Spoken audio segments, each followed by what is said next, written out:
el ingrato. Y yo aprendí que mientras yo estoy turbado porque él o ella es mal agradecido, él está disfrutando su vida. ¿Usted sabía? Así que el odio no es más que la autoflagelación. Tú te estás golpeando mientras el otro está disfrutando. Mientras tú te amargas, él se ríe.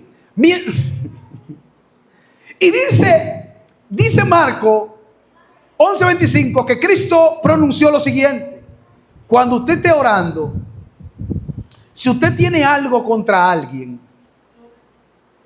para que también vuestro Padre que está en el cielo os perdone vuestras ofensas. Mi pregunta es, cuando usted ora, ¿usted pide perdón a Dios o no? Sí. ¿Usted le pide perdón a Dios cuando usted ora? Ok.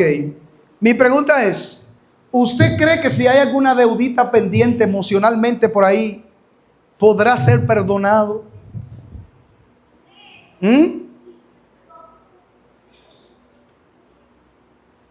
Dijo David en el Salmo 66:18: si yo mirara la iniquidad de mi corazón, el Señor no me habría escuchado.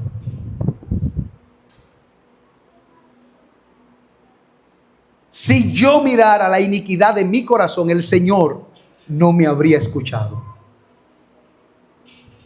No hay forma de que Dios me perdone mi deuda cuando yo no soy capaz. Y usted ha escuchado la parábola de el hombre, la parábola del perdón, la que más me gusta de todo. Un rey tenía un hombre que le debía 10,000 denarios, otro que le debía 500 y otro que le debía 100. ¿Usted lo ha escuchado, verdad? Ven, tú, ¿cuánto que tú me debes? No. ¿Y tú cuánto me debes? Tanto. ¿Y cuánto tú me debes? Tanto. Él de 10,000 encontró uno que le debía 100. Y dice que le ahogaba hasta que le pagara. Pero espérame un momento que no tengo, yo te lo pagaré después. Dice que lo metió en la cárcel y llegó a oído del rey.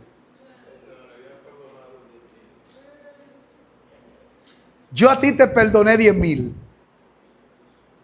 Y tú agarraste a uno que te debía 100 y lo dejaste en la cárcel. Señores, vamos a calcular rapidito. 10,000 días, ¿cuántos años son? 10,000 días, divídalo, ve. Para que ok. Por tú no perdonar 100 denarios, te va a tomar 30 años preso. 27 años y medio. Hasta ver el camión de la policía por ahí, cuando pasa, da esteriquito. Imagínese 28 años preso, detenido. Y entonces, en lo que Dios está diciendo, usted dirá, venga acá, todo lo que Dios nos ha perdonado a nosotros es mucho. Todo lo que nosotros tenemos que perdonarle al otro, ¿qué es? Poco. O sea, lo que Dios está diciendo, tus ofensas hacia mí es más grande que la que te hacen a ti. Así que si yo te perdono los 10,000, tú nada más tienes que perdonar 100. No te estoy pidiendo mucho. Yo te estoy perdonando 10,000 para que tú perdones 100. Esa pequeña retribución. Es simple lo que yo estoy haciendo. O sea, usted ve que Dios, cómo Dios actúa, perdona, te da y después te pide una pequeña retribución. Dios no te está diciendo que le dé todo. Una pequeña retribución a tu capacidad. No, pero usted no sabe lo que me lastimó. Usted no sabe lo que me hizo. Ok.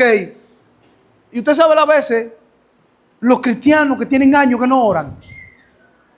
Y si tú le pides perdón ahora mismo y te consagra y tu corazón es transformado, Dios toma eso como viejo y lo borra.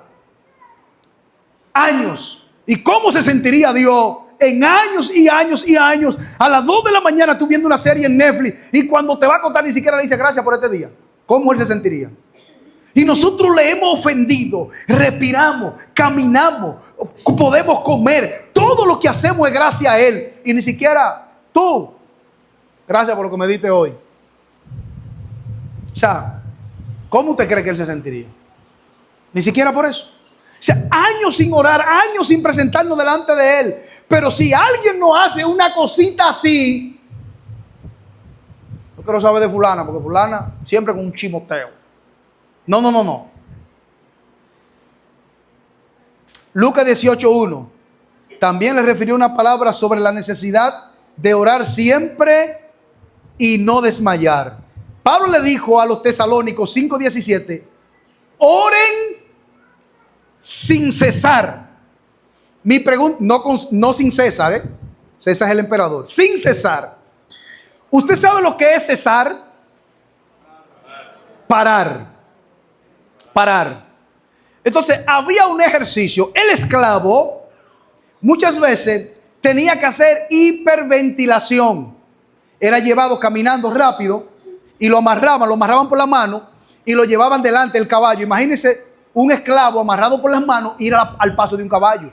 Muchas veces el caballo iba rápido y el esclavo tenía que ir al paso del caballo y tú amarrado por la mano y los pies. No era tan fácil. Entonces, ¿qué pasa? El esclavo tenía que hacer hiperventilación. Consistía, para poder mantener el paso, tenía que respirar rápido para poder ir al paso del caballo. Lo que Pablo está diciendo aquí, la palabra en griego que él está usando cuando dice orar sin cesar es hiperventilen rápido, no pierdan tiempo. Así que cuando dice orar sin cesar es, si dejaste de respirar, usted sabe qué pasaba, ¿verdad? Te caía, los demás esclavos te pisoteaban y te mataban, porque detrás de ti venía otro grupo. Entonces tú lo que hacías era, porque estaba agarrado y estaban amarrados en cadena, entonces el caballo te iba arrastrando a los esclavos. Entonces tú, para no perder el ritmo, hiperventilaba. Entonces Pablo dice, hey, hiperventilen para que no pierdan el ritmo. Si pierdes el ritmo te muere. ¿Por qué? Porque te cae. Y cuando te caías te pasaban por encima. Así que cuando él dice oren sin cesar, el apóstol está diciendo no pierdan el ritmo. Recuperen el ritmo. Vayan todos los días. ¿Cuáles de ustedes se acuestan con todo y zapatos? ¿Verdad que no? Entonces el aposento, Fran, era el lugar donde el hombre se quitaba el calzado cuando llegaba de trabajar. Entonces la Biblia dice, entrando cada uno a su aposento. Así que si todos nos quitamos los zapatos diarios, también hay que orar diario. Entonces él pone como ejemplo el aposento. Recuerden, no es habitación. Aposento es el lugar, puede ser hasta la galería. Es el lugar donde usted toma para reflexionar y conectarse con el Padre. Eso es aposento. No tiene que ver específicamente con un lugar específico. La habitación, no. El aposento es el lugar de reflexionar y descanso y conexión.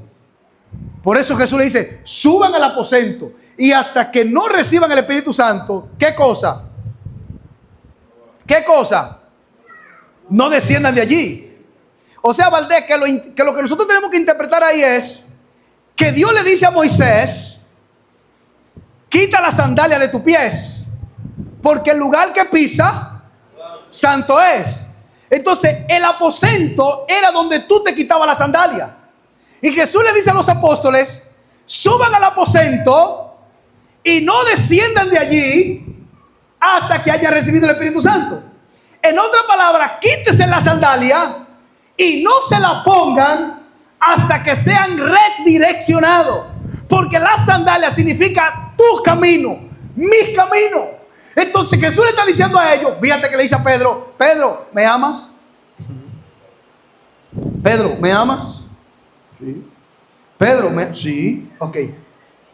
Apacienta mis ovejas. ¿Cómo así? Antes te ceñía, tú te vestías, tú ibas donde tú querías.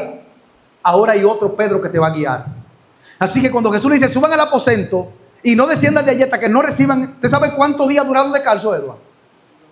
10, sin ponerse zapatos. Por eso es que usted ve que dice, y habían allí gente de toda, porque era una fiesta. Además, los familiares fueron a ver, estarán muertos, pero tienen 10 días que no vienen. Imagínese 10 días un hombre que no llega a la casa. ¿Usted cree que la mujer dice, no, yo sé que está ahí? 10 días. Entonces, vamos a ver qué hace. 10 días. Entonces, no desciendan hasta que no reciban el Espíritu Santo. Dicho de otra manera, Lo que la Biblia nos está aconsejando es: el aposento es el lugar donde yo me voy a conectar con Dios y voy a quitar mis sandalias, mis caminos, mi pecado, mi culpa, todo lo que he hecho mal, hasta que mi corazón y mi camino sean enderezados por Él. Eso es estar en el aposento. Estar ahí hasta que mis pasos sean enderezados por Dios. Porque mis pasos se tuercen, mis deseos me inclinan hacia el mal. Ahora, ¿qué yo tengo que hacer para poder mantener en esa conectividad? ¿Entrar dónde? En el aposento, en el lugar de conectividad. Entonces, resumimos lo siguiente. En hebreo, tefilá es acercarse con un autoexamen de conciencia, examinarse a sí mismo para conectarse e intervenir. En griego es proshep, que es dirigirse solo a Dios con deseo. Y está la palabra enteusis o diéresis, que es reconocer nuestra necesidad de dependencia de Él. Dicho de otro modo, la oración en la Biblia siempre busca a una persona necesitado para que reconozca su condición y el soberano haga una intervención directa en su vida. Nosotros no vamos delante de Dios porque tenemos un listado de cosas que pedirle. No, nosotros vamos delante de Dios porque somos una batería que se descargó y necesita ¿qué cosa? Cargarse o recargarse en Dios. Nosotros somos un teléfono o somos un vehículo eléctrico que necesitamos la conexión para poder seguir funcionando. Necesitamos la recarga para seguir funcionando. Así que oración, según el griego, y es más lo que nos aplica a nosotros porque somos gentiles, lo que nos aplica a nosotros más es el griego, es la palabra proshep, que es desear, querer hacerlo. Y enteusis es reconocer que tengo una necesidad y que dependo solamente de Dios. Lo que yo quiero es que Dios nos permita, que Dios nos ayude, que el Señor nos enseñe cada día a orar como Él quiere que se ore. Eso es todo. Que oremos de la manera correcta, que veamos quiénes somos y quién es con quién estamos hablando. Con el Rey, con el Soberano, con el Poderoso, con el Elohim, con el Adonai, con el Hashem, con todos los atributos que usted le quiera poner, pero que sepa que estamos hablando con el Todopoderoso. Puede ser que hablar de oración sea lo más aburrido en la iglesia, pero es lo más importante que la iglesia necesita. Las iglesias no necesitan más coro. Las iglesias no necesitan más canciones. La iglesia necesita orar. No porque la oración sea poderosa, sino porque necesitamos estar conectados con el que tiene el poder. Necesitamos estar conectados con el que tiene el poder. Por eso nosotros oramos para que el eterno Dios nos permita orar dentro de su voluntad, acercarnos a Él todos los días y que no perdamos de vista quién es Él, lo grande, lo majestuoso, lo poderoso, lo grandioso que es Él. Y cuando yo ande por ahí con el pecho erguido, de hecho, en Mateo capítulo 24, me parece que verso 24 dice: y cuando vea que aquellos días se acercan, erguid vuestro cuello y levantad vuestra cabeza, porque vuestra redención está cerca. No es porque seamos orgullosos, sino por el Dios grande que sabemos a quién le servimos. Cuando levantemos nuestra cabeza, no es egocentrismo, no es ser egosintónico, ni es ser egodistónico. Es porque sabemos al Dios magnífico y grande que tenemos. Y cuando nosotros entremos en esa concienciación, yo le aseguro que en los cultos no va a haber que hacer muchas cosas. Cuando nosotros sepamos a quién le servimos, no va a haber que predicar mucho. Cuando nosotros sabemos que el grande, el soberano es Dios, no con palabras, sino con hechos, la iglesia va a ver un fluir de Dios tan natural que pareciera. ¿Usted sabe que lo sobrenatural es la parte natural de Dios? ¿Sí? Él habita en lo sobrenatural. Para nosotros lo sobrenatural es una visita esporádica. Para nosotros la gloria en un culto es algo impresionante. Pero cuando sabemos que es Él, eso va a ser algo normal. Cayó la presencia, cayó la gloria, se sanaron 2 enfermos, Dios liberó personas. Eso va a ser algo normal para nosotros. Porque sabemos quién es Él y a quién le servimos. Y cuando entremos en esa atmósfera, entonces comprenderemos quién es Él y delante de quién estamos. Eso es lo que yo necesito, que despertemos y que lleguemos a ese punto.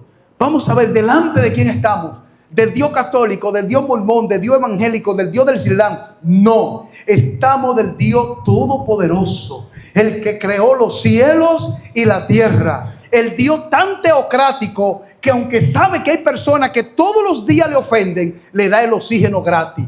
Que sabe que hay personas que su respiración lo ofende, Él le va a dar la vida y la oportunidad de caminar todos los días. Ese es el Dios que nosotros servimos. Y cuando yo me acerco a Él, yo debo saber que Él tiene bondad para mí y que tiene bondad para aquel que quizás no es tan bueno. Que Él tiene bondad para el que para mí no es tan bueno como para mí el que es bueno. Para ambos grupos. Y Él no se va a limitar porque quien sea yo, Él lo va a hacer porque esa es su forma natural de ser. ¿De acuerdo? Ese es Dios. Y cuando yo me acerco a Él, yo debo saber quién es Él, para saber cómo voy a hablar con Él. ¿Estamos? Sí. Oremos entonces. Soberano Dios Todopoderoso,